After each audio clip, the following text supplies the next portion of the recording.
संसद की हालिया शीतकालीन सत्र में केंद्र सरकार के मनरेगा का नाम बदलकर नया बिल लाने के प्रस्ताव को लेकर सियासी उबाल देखने को मिला है। सरकार ने महात्मा गांधी राष्ट्रीय ग्रामीण रोजगार गारंटी अधिनियम यानी मनरेगा को हटाकर विकसित भारत रोजगार और आजीविका गारंटी मिशन ग्रामीण वीबीजी रामजी बिल 2025 लाने का प्रस्ताव संसद में पेश किया।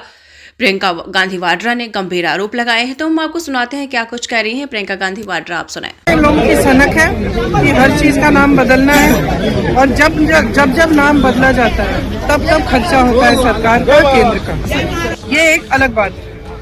ये योजना महात्मा गांधी जी के नाम पर है। महात्मा गांधी जी हमारे राष्ट्रपिता है, उनका अपमान नहीं होना चाहिए।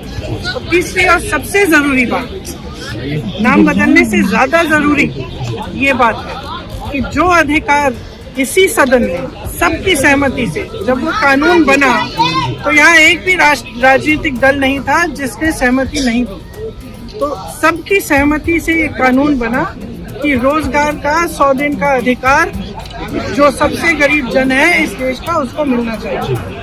अब इन्होंने बहुत चालाकी की है क्योंकि ऊपर से ऐसे दिखता है कि सिर्फ नाम बदल रहे हैं और 100 से 125 दिन को बढ़ा रहे हैं, लेकिन इसको अगर ठीक तरह से पढ़ा जाए तो इसमें 2-3 ऐसे विषय हैं जिनसे ये योजना कमजोर क्या ये खत्म हो सकती है। और मैं आपको समझाती हूँ कि ये क्या है ये विषय। सबसे पहला कि इन्होंने 100 से 125 दिन की बात की है, लेकिन कमाई को बढ़ाने की कोई बात नहीं की। आज अगर आप किसी भी प्रदेश में जाएंगे आपको पता चलेगा कि जो मनरेगा का बकाया अभी मिला नहीं है। तो जहाँ जाएंगे मजदूर यही कहते हैं कि अभी हमें पैसा नहीं मिला है। तो आप उतना पैसा नहीं दे पाए हो।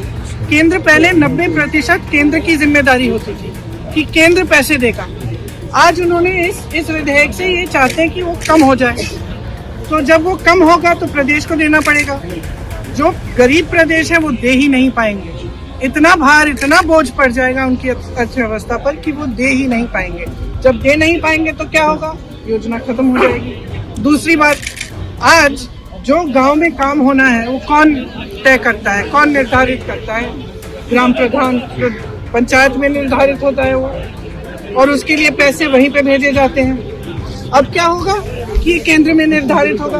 अरे केंद्र में यहाँ पे दिल्ली में बैठे हुए इन लोगों को क्या पता कि आपको कौन सा कुआं चाहिए, आपको कौन सी दीवार बनानी है, आपको किस चीज की मरम्मत करनी है, नहीं पता चलेगा। और इससे क्या होगा कि जो अधिकार आपने पंचायतों को दिया था, पंचायती राज द्वारा जो 73वां जो कानून था, संशोधन था, उसके तहत जो आपने अधिकार दिया था वो भी खत्म हो जाएगा। इसका मतलब है कि आप केंद्र में आप सारी सत्ता चाहते हो, आप ये निर्णय लेना चाहते हो कि कितना पैसा किसको कब भेजेंगे, किस काम में जाएगा, आप ये निर्धारित यहाँ केंद्र में करना चाहते हो। प्रदेश को आपने सारे पूंजी की जिम्मेदारी दे दी कि भाई तुम ही लगाओ इसमें पैसे।